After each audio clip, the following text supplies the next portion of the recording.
अवधूत चिंतन श्री गुरुदेव दत्त श्री स्वामी समर्थ. माझ्या चॅनलमध्ये तुमचं सगळ्यांचं मनापासून खूप खूप स्वागत, आभार. चला तर मग आज आपला विषय आहे कार्तिक अमावस्या आहे. ह्या कार्तिक अमावस्याच्या दिवशी आपल्या घरातलं पितृदोष कमी करण्यासाठी, तसेच आपल्या घरातली जी कटकटी आहे ती नाहीशी करण्यासाठी, घरातली नकारात्मकता कमी करण्यासाठी अमावस्येच्या काही असे उपाय करायचे असतात. तर ते कोणकोणते उपाय आहेत ते आज आपण इथे ह्या व्हिडिओमध्ये जाणून घेणार आहोत. अमावस्येच्या दिवशी आपण दिवस निघाल्या म्हणजे सकाळी उठल्या आपल्या मुख्य दारासमोर थोडी हळदी टाकून स्वच्छ पुसून घ्यायचं आहे आणि आपला मुख्य जो दरवाजा आहे त्याला हळदीचं लेपन करायचं आहे. अमावस्या कधी सुरू होत आहे पहा. अमावस्या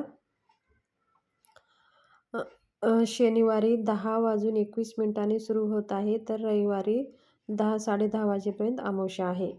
तर मग आपल्याला अमावस्या ही सूर्य उदयाची बघा गृहीत धरली जाते, पण ही सकाळचीच आपल्याला शनिवारी 10-10:30ला अमावस्या जवळपास सुरू होत आहे. म्हणून आपण शनिवारीच हे उपाय आपल्याला करायचे आहेत, किंवा तुम्ही रविवारी केले तरी पण चालेल. आपला मुख्य दरवाजा आहे ते स्वच्छ पुसून उंबऱ्याला हळदीचं लेपन करायचं आहे. थोड्या हळदीत गोमूत्र टाकून लेपन करून आपल्या उंबऱ्याची पूजा करून घ्यायची आहे. त्याचबरोबर आपल्या घरातली नकारात्मकता घालवण्यासाठी आपल्या घरातली सगळे कानाकोपरा झाडून थोडंसं पाण्यामध्ये चिमूटभर हळद, गोमूत्र, लिंबू आणि थोडंसं गोमूत्र, लिंबू, हळद, मीठ, खडे मीठ घालून आपली लादी स्वच्छ पुसून घ्यायची आहे आणि ते सगळं पाणी घाण आपल्याला बाहेर काढायचं आहे. अमावस्या असल्यामुळे घरातली सगळी नकारात्मकता बाहेर गेली तर बघा घरात सकारात्मकताचं वातावरण राहतं. म्हणून आपण आपल्या घर सगळं साफ आवर्जून उद्या करायचं आहे. तसेच आपल्या घराचं उतारासुद्धा करतो. आपल्या घरातलं एक नारळ घेतो, त्याच्यावर त्रिशूळ काढून पूर्ण आपल्या घरामध्ये फिरवून मुख्य दरवाज्यावर येऊन मुख्य दरवाज्यावर 7 वेळेस आपल्या नारळ ओवाळून ते आपल्या मुख्य दरवाज्यावर फोडून ते डस्टबिनमध्ये फेकून द्यायचं आहे. जो उतारा केलेला नारळ आपण खायचं नसतं. आपल्या गाडीचं पण करायचं आहे आणि आपले ऑफिस वगैरे असले ते तर तिथं पण करायचं आहे. त्याचबरोबर आपल्या घरातली सगळी नकारात्मकता कमी होण्यासाठी आपण काय करायचे, 11 कालभैरव अष्टकाचं स्तोत्र म्हणायचं आहे आणि एका अगरबत्तीवरती कालभैरव अष्टक म्हणण्याच्या आधी एका पेपरावरती 5 अगरबत्ती लावायचं आहे.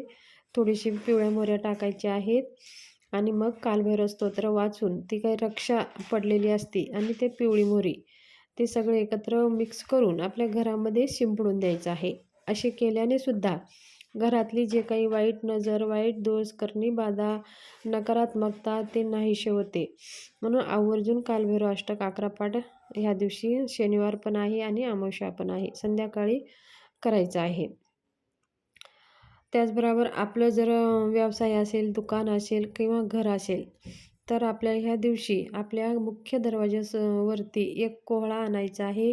त्याची हळदी, कुंकू, धूप, दीप वाळून पूजा करून घ्यायची आहे आणि त्याच्यावरती आपल्याला वल्गा सुक्त 11 वेळेस आणि कालभैरव अष्टकम 11 वेळेस म्हणून पाठ करून एक माळ श्री स्वामी समर्थाचा जप करून ते कोहळा एका लाल कपड्यामध्ये बांधून आपल्या मुख्य दरवाजासमोर बांधायचं आहे. असे केल्याने सुद्धा सगळी काही वाईट शक्ती, वाईट नजर सगळं काही कमी होतं आणि आपले व्यवसाय आणि घरात सुख आणि समाधानाचं वातावरण राहतं आणि आपलं व्यवसायसुद्धा चांगलं चालण्यास मदत होते. अशा प्रकारे ही आपल्याला कोहळा उद्या बांधायचा आहे. आणि तसेच उद्या अमावस्या असल्यामुळे आपल्या पितरांसाठी दान करायचं आहे. हिरण्यदान म्हणजे आपल्याला 12 ते 12:30 ह्या वेळेमध्ये एखादी ब्राह्मणाला मंदिरामध्ये जाऊ शकता किंवा तुम्ही कुठेही तुमच्या ब्राह्मणाला 12 ते 12:30 ह्या वेळेमध्ये पावशेर पेढे, 11 रुपये दक्षिणा आणि 2 जानवे, हे 2 जोड जानवे घेऊन आपण ते दान आपण 12 ते हे 12:30 ह्या वेळेमध्ये ब्राह्मणाला दान देऊ शकतो. असे केल्याने सुद्धा आपले प्रखर पितृदोष कमी होतो आणि आपल्या पितरांना सद्गती भेटते. आणि जे काही आपण पेढे देतो, ते पेढे प्रसाद म्हणून परत जर ब्राह्मणाने दिलं तर ते अजिबात घेऊ नका. आपण ते दान दिलेलं आहे. त्याचबरोबर आपल्या पितरांच्या संतुष्टीसाठी अर्धा वाटी भात आपल्याला शिजवायचा आहे बगर आळणीचं. आणि भात शिजवून झाल्यानंतर ते पूर्ण भात एका पत्रावळीमध्ये घ्यायचं आहे. त्याच्यावरती 2 चमचे दही टाकायचं आहे. थोडेसे काळे तीळ टाकून आपल्या जे मुख्य दरवाजा आहे किंवा गच्ची आहे, असं समोर जिथं कावळे येतात, पक्षी येतात आणि खातात, तशा जाग्यावरती ते 12 ते 12:30 ह्या वेळेमध्ये ते भात आपल्याला ठेवून द्यायचं आहे. म्हणजे आपले पितृ असतील बघा, कावळे बघा पितराच्या कावळे कावळ्याच्या रूपामध्येच आपले पितृ धर्तीवर येत असतात. म्हणून अमावस्येच्या दिवशी तर आवर्जून ही सेवा करावी. म्हणजे अमावस्येच्या दिवशी पितृ धर्तीवर येत असतात. म्हणून आपल्या पितरांच्या सद्गतीसाठी पितृदोष कमी करण्यासाठी कोणतेही प्रखर पितृदोष असू द्या, ते 3 पिढ्याचे पितृदोषाचा दोष आपल्याला लागत असतो. तर कोणतेही दोष कमी करण्यासाठी आपल्याला आपल्या दरवाजासमोर दर अमावस्याला 12 ते 12:30 ह्या वेळेमध्ये दहीभात शिजवून पक्षींना आणि कावळ्यांना खायला ठेवायचं आहे.